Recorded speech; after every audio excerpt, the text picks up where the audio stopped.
নেই নেই নেই। আমি কি বানাই বলছি না বাস্তব বলছি প্রিয় ভাইরা? তাহলে জাহিলি যুগের মানুষদেরকে অন্ধকারে নিয়ে যেতে এই আধিপত্য বিস্তারকে কেন্দ্র করে মারামারি যুদ্ধ এটা একটা গুরুত্বপূর্ণ ভূমিকা রেখেছে, ঠিক না বেঠিক? দ্বিতীয় নম্বর হলো ওয়াইন, মদ। একটু আওয়াজ দিয়ে বলেন তো, এই মদ, এই নেশা আমাদের সমাজে আছে না নাই? যেই নেতা বক্তব্য দিতে উঠে মাদকের বিরুদ্ধে জিরো টলারেন্স, ও বেঈমান স্টেজে ওঠার আগে গাঁজা খেয়ে স্টেজে উঠেছে, ঠিক না বেঠে? নিজে বলে আমরা মদের বিরুদ্ধে জিরো টলারেন্স, অথচ মদের লাইসেন্স প্রাপ্ত বার আছে তার বার। এইগুলো কথা বললে আপনারা বলবেন হুজুর রাজনীতি করতেছে। তো যে ব্যক্তির মদের দোকান আছে সে ব্যক্তি সমাজ থেকে মদ কিভাবে দূর করবে? আমার কথায় রাগ করেন না প্রিয় ভাই। আমি মাদক পান করি, আমার মাইকটা হাতে পেয়ে বলতেছি মাদকের বিরুদ্ধে আমার জিরো টলারেন্স। এই কথাটা কেমন হলো? যেই সমাজে মদের প্রচলন আছে সেই সমাজ অন্ধকারের মধ্যে চলে গেছে।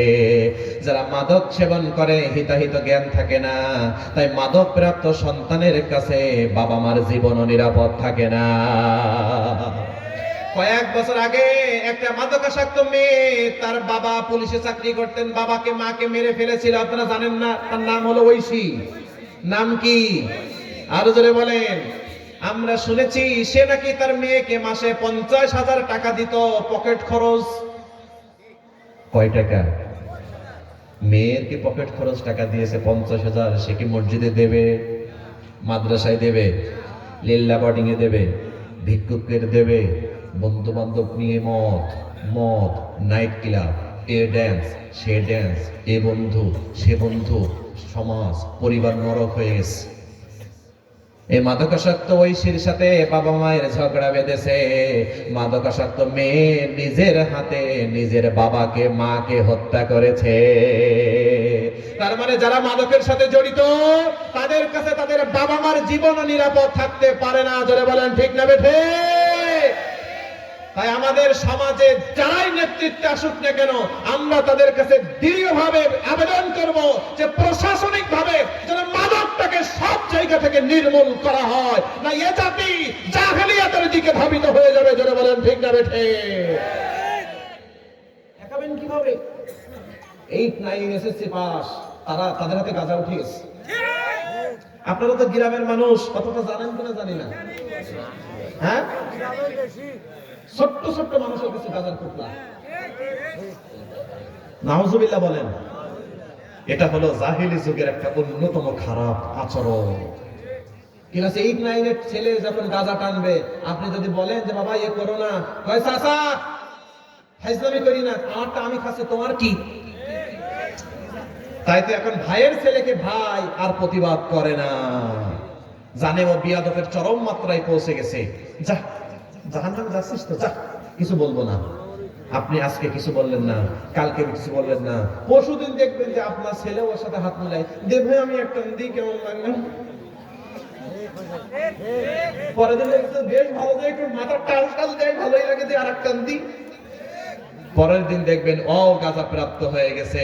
তার মানে আপনি প্রতিবাদ করেননি, আপনার চাচাতো ভাই এখন আর না, আপনার নিজের ছেলেও চলে গেছে। সম্মানিত সুধী, তাহলে এই সমস্ত মাদকের বিরুদ্ধে সামাজিক ভাবে প্রতিরোধ করার দরকার আছে না নাই? কোনো কম্প্রোমাইজ নাই। কারণ আজকে এটা এমন একটা ভাইরাস, এটা আর পাশের বাড়িতে থাকবে না, 2 দিন পরে আপনার বাড়িতেও ঢুকে যাবে। তাই আপনার সন্তানকে বাঁচাবার জন্য এই জিনিসের বিরুদ্ধে আমাদেরকে প্রতিবাদ রাখতে হবে। 2, 3, সেটা হলো নারী। জাহেলি যুগে নারীদের কোনো সম্মান ছিল না। যত্রতত্র ভাবে নারীদেরকে ব্যবহার করত, কাজের বুয়া হিসাবে ব্যবহার করত, নিজেদের প্রয়োজনে ব্যবহার করত। নারীদের কোনো সম্মান ছিল না। একমাত্র নারীদের সম্মান দিয়েছে ইসলাম। জোরে বলেন ঠিক না বেঠে? একমাত্র আল্লাহই হলো নারীদের সম্মান দিয়েছে। আমাদের সমাজে যেই সকল মানুষরা এখন নারীবাদী নারীবাদী বলে চিল্লাচিল্লি করে, ওরা আসলে নারীদের সম্মান চায় না, ওরা নারীদের মাধ্যমে নিজেদের স্বার্থ চরিতার্থ করতে চায়। এমন অনেক ব্যক্তি আমরা দেখেছি সুন্দরী সুন্দরী নারীদেরকে ওই বিভিন্ন নেতাদের কাছে টাকার বিনিময়ে তারা পাঠিয়ে দিয়েছে। আছে না নেই? যারা বলেন আছে। সুন্দরী সুন্দরী রমণীদেরকে টাকার বিনিময়ে তারা নিজেদের স্বার্থে ব্যবহার করেছে। এখন এরা কি নারীদের সম্মান চায় নাকি নারীদের নামে নিজেদের স্বার্থ হাসিল করতে চায়? তাই যখনই দেখবেন ইসলামে নারীর অধিকারের কথা বলা হয়, এই সকল নারীবাদীরা রাস্তায় নেমে যায়, এই সকল নারীবাদীরা নারীদের ভূমিকা রাখতে চায়। ওরা আসলে নারীদের ভূমিকা দিতে চায় না, ওরা নারীদেরকে নিজেদের স্বার্থে ব্যবহার করতে চায়। নারীদেরকে ইসলামের থেকে কেউ মর্যাদা দিতে পারেনি, আর কিয়ামতের দিন পর্যন্ত পারবেও না। সর্বোচ্চ মর্যাদা দিয়েছে আল্লাহ এবং ইসলাম। ওই জাহেলিয়াতের যুগের নারীদেরকে এতটাই সম্মান ইসলাম করেছে, আজকে তারা এ প্রান্ত থেকে ও প্রান্ত চলে যায়, খারাপ কমেন্টস করার মতন দুঃসাহস কারো থাকে না।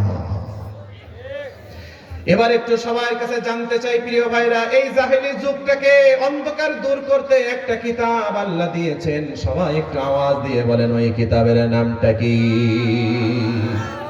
এখন একটু বলেন তো, আমাদের সমাজ থেকে যদি অন্ধকার দূর করতে হয় কোন কিতাব দরকার?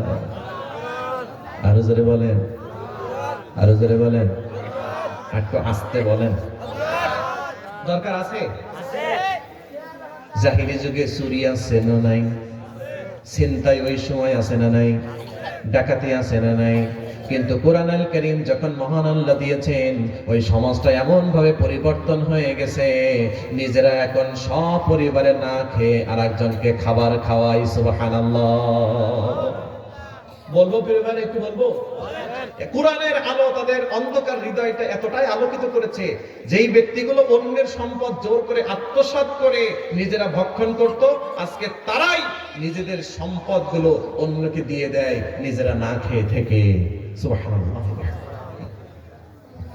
একদিন একজন সাহাবী আল্লাহর হাবিবের কাছে এসে রাতের বেলা বলছেন, আল্লাহর নবী, আমি অনেক বেশি ক্ষুধার্ত, আমাকে কিছু খাবার দেন, ক্ষুধা আমাকে প্রচুর কষ্ট দিচ্ছে। মুহাম্মদুর রাসূলুল্লাহ সাল্লাল্লাহু আলাইহি ওয়াসাল্লাম খবর পাঠালেন বাড়িতে, যাও বাসায় খবর নিয়ে দেখো বাসায় কোনো খাবার দাবার আছে কিনা। আল্লাহর হাবিবের বাসায় খবর নিয়ে দেখা গেল বাসায় কোনো খাবার দাবার নেই। অথচ আম্মাজানদের কাছে খাবার থাকলে কোনোদিন তারা কাউকে খালি মুখে ফিরিয়ে দিতেন না।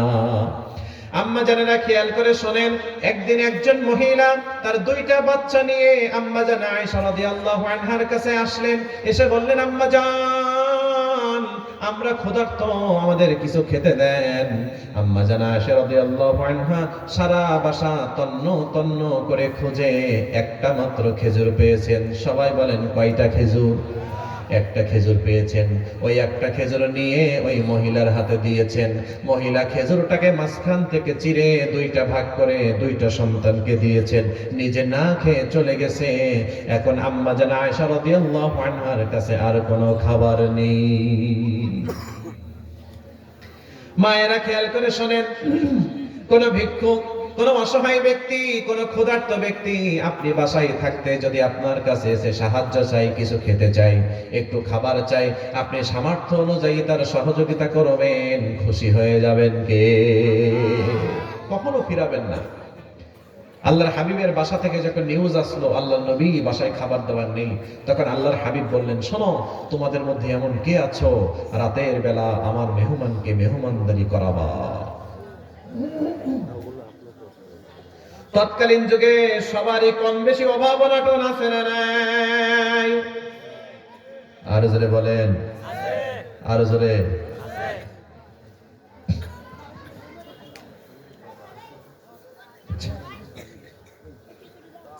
সম্মানিত সুধী, একজন সাহাবী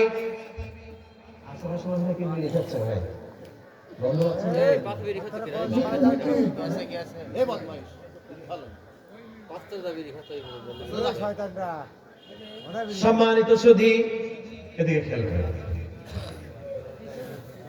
আল্লাহর হাবিব বলছেন, শোনো, তোমাদের মাঝে এমন কে আছো যে রাতের বেলা আমার মেহমানকে মেহমানদারি করাবা?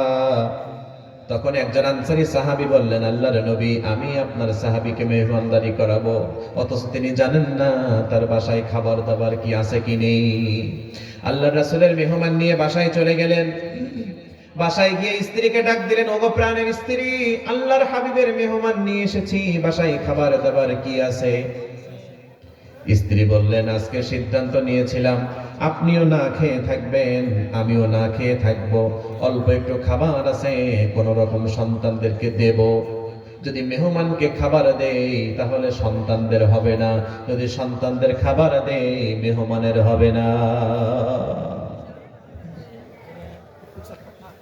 আনসারী সাহাবী তিনি বললেন তার স্ত্রীকে, শোনো, খাবার যতটুকু আছে সবটুকু মেহমানের পাত্রে দিয়ে দাও, সন্তানদেরকে না খাইয়ে ঘুম পাড়িয়ে দাও। সুবহানাল্লাহ।